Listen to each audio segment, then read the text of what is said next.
Alors bonjour à tous, aujourd'hui je vais changer le corps de chauffe. Il est percé en tartré, donc on va le changer et en même temps je vais changer la valve qui est là en laiton. J'avais fait un tuto sur une valve en plastique, en composite. Là elle est en laiton, donc c'est la même chose, mais aujourd'hui on s'attaque au corps de chauffe qui est bon à changer. Donc voilà, on va s'occuper de ça. Alors tout d'abord, il faut enlever cette partie là. Il y a les deux vis, des petites attaches ici sur les côtés.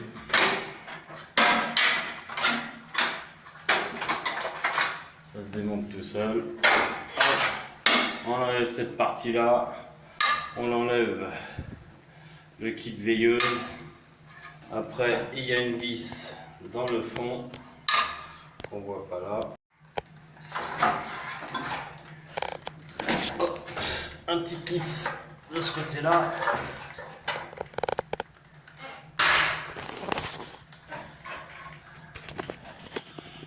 On enlève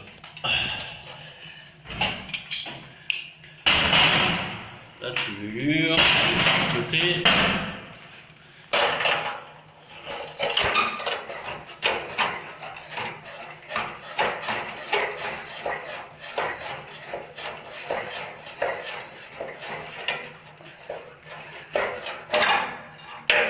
Voilà. Donc après, hop.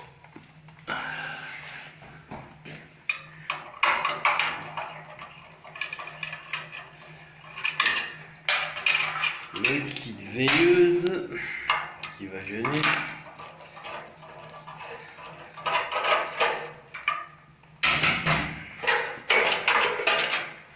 Voilà. Hop là. Après, on peut enlever les petites barres. Évite que ça gêne. Voilà. Après, vous avez une vis dans le fond. Voilà. C'est une attache en fin de compte, hein, qui se remettra sur le corps de chauffe neuf.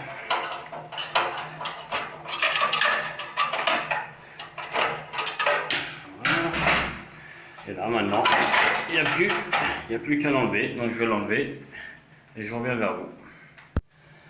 Voilà, le corps de chauffe a été enlevé. Et là, nous avons le corps de chauffe neuf. Bon, c'est le même que l'autre, hein, parce que celui-là n'est pas de la même couleur.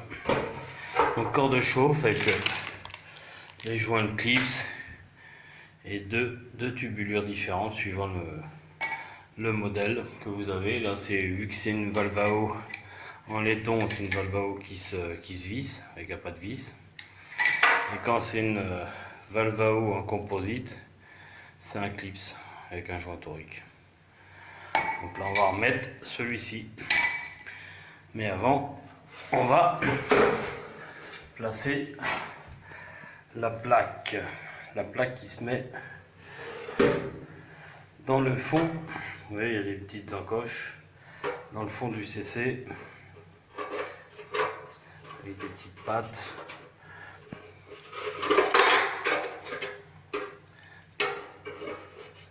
Pour le maintenir dans le fond. Voilà ce que je suis dans le bon. C'est ça. Voilà. Là, il est placé. Après, vous avez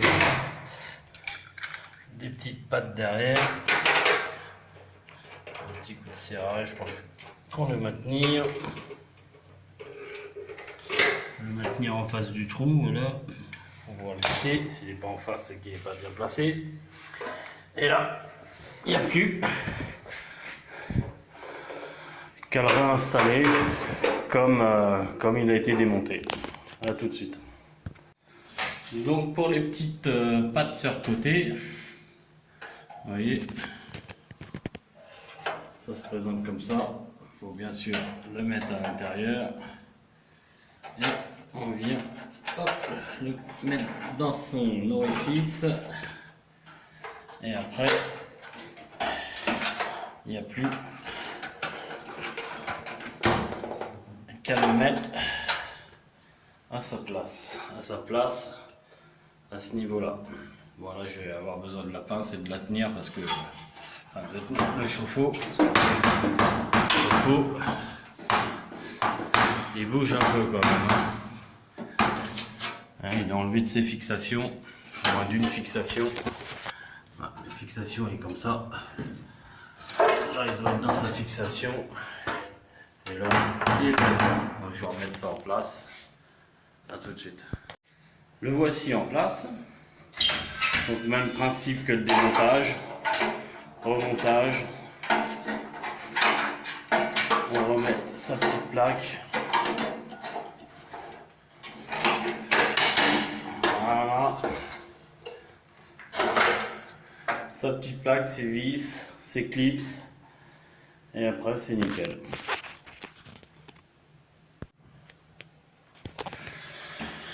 Donc là, le corps de chauffe remis, les petites pattes, les vis, le kit veilleuse, le bras sur le CC, la durite remise en place, bien sûr on change les joints toriques. Hein. Là j'ai enlevé le kit, la valvo qui est ici, puis je vais la remplacer. Et puis après, je vous reprends. Le voici remonté. J'ai remis sa valve à eau. J'ai remis l'eau. Bon, je peux pas le mettre en route puisque j'ai pas de gaz, le compteur est fermé. Vu que c'est un logement vide. Donc voilà.